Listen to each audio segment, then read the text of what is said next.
எல்லாருக்கும் வணக்கங்க. நான் கல்பனா கார்டனிங் 101 வந்து இங்கே பாருங்கள், ஒவ்வொரு நாளும் எவ்வளோ அழகழகாக நமக்கு பூக்கள் அறுவடை கொடுத்த இந்த பூச்செடிகள் எல்லாம் எளிமையான ஒரு உரத்தை தயாரித்து தாங்க நம்ம வீட்டிலேயே கிடைக்கக்கூடிய இந்த கிச்சன் வேஸ்ட்டையும் அதுக்கப்புறம் கவுடன் மேனியரையும் சேர்த்து கொஞ்சம் மண்ணோட சேர்த்து செடிகளை வளர்த்துக்கிட்டு வரோம். இப்போ அந்த செடிகளுக்கு நம்மளுக்கு 2026லேருந்து என்னோட பிரதர்லாம் எனக்கு கவுடன் மேனியரை எடுத்துகிட்டு வந்து கொடுக்க ஆரம்பித்தாங்க. அவங்க எடுத்துகிட்டு வந்து ஒவ்வொரு வாரமும் கொடுக்கும் பொழுது நான் பழைய பாட் மிக்ஸில் சேர்த்து சம அளவில் கலந்து வச்சுருக்கேன். அதுக்கப்புறம் தனியாக ஃபர்டிலைசராக கொடுக்கணுன்னு ஒரு க்ரோ பேக்கில் பழைய கொஞ்சம் டீகம்போஸ் ஆன வெஜிடபிள் கம்போஸ்ட்டும் மணலையும் கலந்து தினமும் தண்ணி தெளிச்சுட்டு வந்தேன். அதுவும் நல்லா பொடி பொடியாக டீகம்போஸ் ஆகிடுச்சு.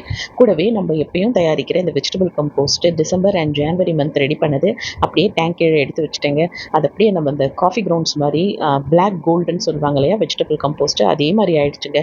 அப்படியே தூளாக ஆகிடுச்சு. இப்போ அது ரெண்டுத்தையும் ஒன்றா சேர்த்து வச்சுட்டோன்னா ஒவ்வொரு கைப்பிடி அளவுக்கு செடிகளுக்கு எடுத்து கொடுக்கலாம். இதனோட சேர்த்து முட்டை ஓடு, வாழைப்பழத்தூள், டீ தூள் எல்லாம் கலந்து கொடுக்கலான்னு இந்த 25 kg கெப்பாசிட்டி கொண்ட இந்த க்ரோ பேக்கில் இருக்கக்கூடிய கவுடன் கம்போஸ்ட்டையும் அதுக்கப்புறம் வாட்டர் கேனில் இருக்கக்கூடிய வெஜிடபிள் கம்போஸ்ட் அதுவும் 25 லிட்டர்ஸ் கேன் தான். அது ரெண்டுத்தையுமே ஒன்றா சேர்த்து கலந்து வச்சுட்டேங்க. ஒரு நாள் ஈவினிங்கை வந்து மாடியில் இந்த வேலையை பண்ணுறோம். ஏன்னா டே டைமில் வெயில் ரொம்ப அதிகமாக இருக்கிறதால இதை செய்ய முடியல.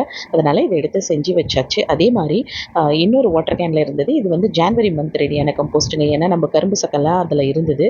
அதனால் அந்த ஜான்வரி எடுத்து வச்சதான் பாருங்கள் எப்படி எந்த அளவுக்கு அப்படியே பிளாக்காக டார்க்காக மாறிடுச்சு, பொடி பொடியாக டீகம்போஸ் ஆகிடுச்சு. அது அப்படியே ட்ரையாக விட்டோன்னா டீகம்போஸ்ட் ஆகாது. அதை பார்த்து நம்ம செடிக்கு தண்ணி கொடுக்குற மாதிரி இதுக்கும் தண்ணி தெளித்து விடணும், மோர் தெளித்து விடணும், அப்புறம் இந்த பழைய சாத தண்ணியை தெளித்து விடணும். அது தாங்க நான் பண்ணேன்.